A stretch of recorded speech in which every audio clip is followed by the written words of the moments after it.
नाज़रीन, इंतजामी कोताही ऐं नाअहली सबब मीरपुर ख़ास शहर गंदगी जे वर चढ़ियल आहे। इन हवाले से रिपोर्ट करे रहियो आहे फज़ल शर।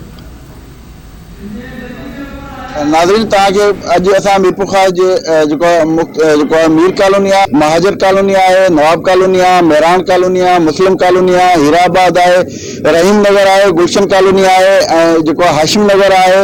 उन समेत शहर में गंदगी जा ढेर लॻल आहिनि। अचो त हाणे कोशिशि कंदासीं एडमिनिस्ट्रेटर अज़ीज़ रहमान तुनियो आहे उन सां ॻाल्हाईंदासीं। उन खां पोइ शहरनि सां ॻाल्हाईंदासीं, उहे असांखे शहरी हिन शहर जे हवाले सां छा था ॿुधाइनि। मीरपुर ख़ास डिवीज़न जो हेडक्वार्टर है, तकरीबन 10 लाख मथे आबादी जो शहर है।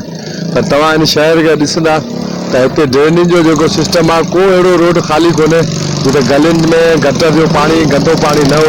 जगह जगह ते रोड टुटा पिया आहिनि, नालियूं टुटियूं पियूं आहिनि, गंदो पानी जो है वो रोडन ते आहे, जो माण्हुनि खे हलण में इंतहाई तकलीफ़ ॾे थो। ख़ासि करे औरतुनि खे जेके घरनि खां ॿाहिरि निकिरनि थियूं, जेके पंहिंजे स्कूलनि जे टाइम ते वञनि थियूं, इंतहाई परेशान थियनि थियूं। ॿारड़ा जेके सुबुह जो सवेरे स्कूल वञनि था उन्हनि खे इंतहाई परेशानी थिए थी। मस्जिदुनि में जेके निमाज़ी आहिनि उन्हनि खे इंतहाई परेशानी थिए थी।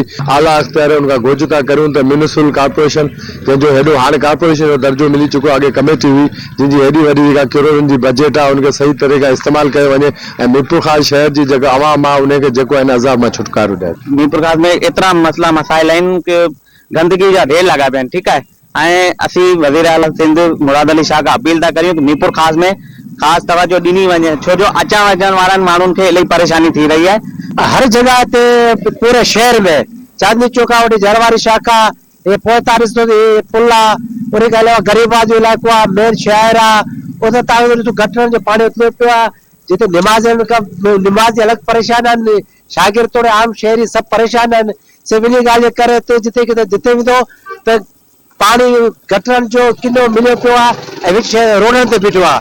जॾहिं पूरो शहर हिन में किरोड़नि जी बजटूं अचनि पियूं, किरोड़नि जी बजटूं इहे हड़प थियनि पियूं, ख़बर न आहे इहे बजटूं केॾांहुं पियूं वञनि, पर शहर में अञा ताईं कंहिं क़िस्म जी तरक़ियाती कम न थी सघिया आहिनि। सफ़ाई माशाअल्लाह हिन महिल 75 खां मथे आहे। ईअं नथो चई सघां त मां हाणे मदीने जी रियासत ठाहे छॾी आहे ऐं मुंहिंजो स्टाफ तव्हांखे हर गली में नज़र ईंदो। पंहिंजी कोशिश पंहिंजी मेहनत जारी आहे, इंशाअल्लाह चंद ॾींहंनि में तव्हांखे सफ़ाई फुल नज़र ईंदी। कैमरामैन यासिर बलोच सां फज़ल शहर, धरती टीवी न्यूज़, मीरपुर ख़ास।